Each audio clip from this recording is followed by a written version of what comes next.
Hello and welcome to this 35 lesson series on building apps for the Windows Phone 8 platform. My name is Bob Tabor, and for the past 11 years I've been creating screencast training for Microsoft's developer-centric tools and technologies, both on Microsoft's web properties like here on Channel 9, and also on my own website, www.learnvisualstudio.net. Now, according to the title of this series, we're going to target this training for absolute beginners. And while that is definitely true, we're going to begin with the very basics of building apps. You'll see that we move very quickly into utilizing new and advanced features on the Windows Phone 8 operating system as well. Now, this series was made possible due in large part to the positive response from the original series, the Windows Phone 7 Development for Absolute Beginner series that we created a number of years ago. But we've redesigned this series completely, so if you watched that series in the past, you're not going to recognize a single thing in this new series. There will be a lot of new things to learn. Now, before watching this series, you should already be familiar with C#. And if you're not, then I would ask that you please put this series on the back burner for just a few days and instead head on over to Channel 9 C# Fundamentals Development for Absolute Beginners. I designed that series for you, the absolute beginner to C#, in mind. And at a minimum, you're going to need to get the basics of object-oriented programming under your belt, things like classes and properties and methods, and visibility modifiers, and collections, especially generic collections. You'll need to have that under your belt before you attempt this Windows Phone 8 development series. Now, we approach this series as a tutorial. In other words, we're going to teach how to build apps by walking through the steps required to build 2 full-featured apps, one of which that will actually submit to the store. Now, hopefully through this approach, you're going to see how big concepts fit together in a real scenario, a real-life scenario, real apps that could be submitted to the store. I'm also going to build a number of tiny apps that'll illustrate some small concept in hopes that it clarifies some fundamental ideas. I'm also going to cover things like the operating system and the hardware requirements, the software that you're going to need in order to install to get started building Windows Phone 8 apps, how to get a developer license, how to design an app properly, how to submit the app to the store, and so on. So hopefully this is a great starting point as you get started. Now, before I actually show you the 2 apps that we're going to build in this series, we need to do a little bit of housekeeping first. On screen right now is code that's loaded into Visual Studio. The videos are recorded in a high-def format, 720p, and so they're crystal clear. So if you can't read the text on my screen right now, that could be because your internet connection can't handle streaming at a high bit rate. Your best option is to use the download link that's beneath every single video. So you can download in various formats and resolutions based on the target device that you want to watch these videos on. And that's true for every video on Channel 9. Next, in order to follow along, you're going to want to download the assets that are contained in a zip file. Now, I'm going to make sure that link is available on this page and every page where the videos are hosted.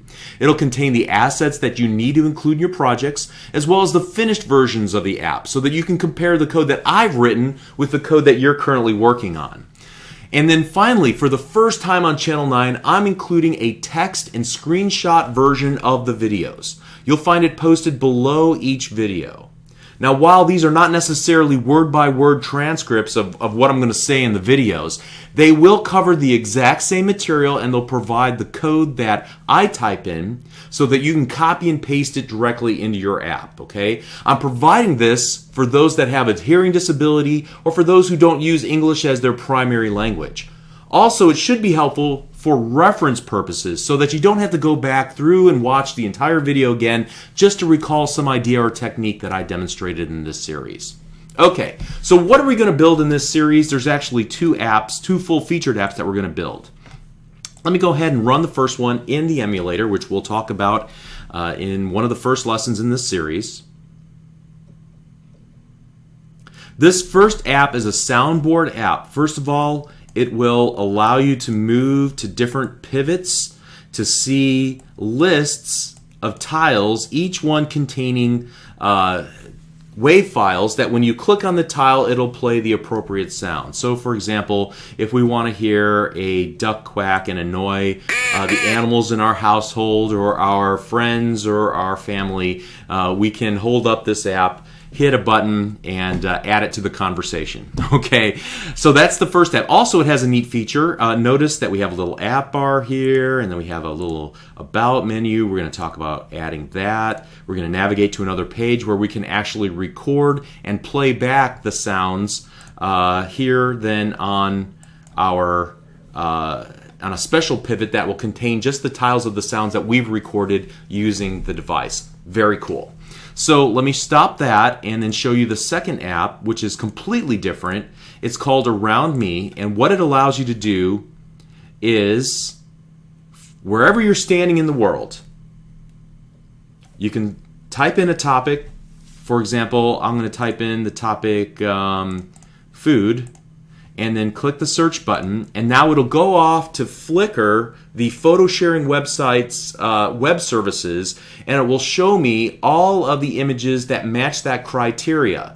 And so then I can choose not just match the criteria of the search term, but also photos that were taken in this very place where I'm standing with my phone right now. So if I'm at the top, as you can see here, of the John Hancock Center in Chicago in the observatory, I can see what photos other people have taken from that exact same place within a couple of meters of where I'm standing. And then I can use this multi-selection list box here, or list group of list items, and then click this little check mark, and that will make it so that it will use those photos as the lock screen images on my phone. Okay? And so now every 30 minutes or so, it'll rotate those selected images as the background images for my phone. So we cover a lot of ground in these two apps, talking about a lot of different functionality. You will learn a lot. Sometimes it'll be a little bit advanced, so you'll have to put your thinking cap on, but I promise you this will be a great learning experience. Okay, and so just to give credit where credit is due here, while I'm the voice and the face that you'll be listening to and looking at for the next 11 hours if you choose to follow this all the way through, this effort was actually a collaboration between a number of parties. First and foremost, Clint Rutkiss of Channel 9 is the mastermind behind the two apps that I just demonstrated that we're going to be building in this series. I think we literally had 100 email threads running about the various nuances of the code. He helped me get stuck a number of times. He was patient and very helpful, and really deserves the lion's share of the credit for this series. Also, the Windows Phone team supported this effort and made it happen. I think that was due in large part to the warm reception that the previous version of this series received from you, the loyal Channel 9 viewer, so thank you very much. And then finally, Nokia and their developer ambassadors were very helpful in helping me secure the assets I needed in order to put this together. Nokia has stepped up and supported the Windows 8 platform and developers on the platform, and I've been nothing but impressed with their passion for what they do. Check out the developer website, www.dvlup,